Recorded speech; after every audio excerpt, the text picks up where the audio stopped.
Sudan में जुल्म करने वाला कोई यहूदी नहीं, कोई हिंदू नहीं, बल्कि मुसलमान है। सूडान में रहने वाले अरब मुसलमानों का मानना है कि अफ्रीकी मुसलमानों को वहां से चले जाना चाहिए, क्योंकि वो मुसलमान ही नहीं।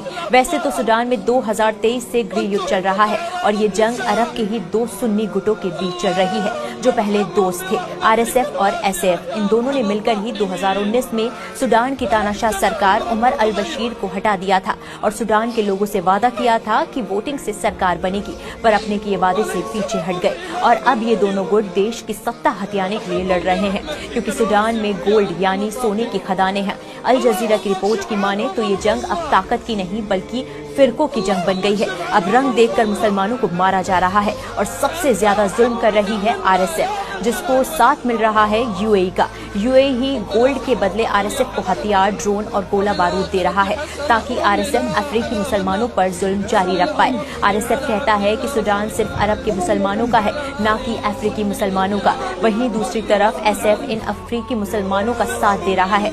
SF कहता है कि अफ्रीकी मुसलमानों को भी जीने का हक है। RSF गुंडे हैं और इस्लाम का नाम लेकर लूट रहे हैं।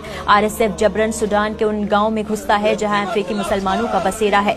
वहां RSF गांव जलाते हैं, सोना, जमीन और मवेशी लूटते हैं, औरतों का मिलकर रेप करते हैं और फिर वीडियो बनाकर कहते हैं कि रेप करना उनका हक है।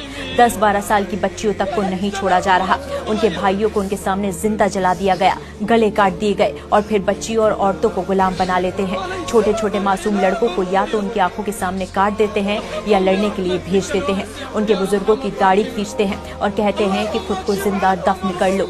हर रोज जुल्म की इंतहा पार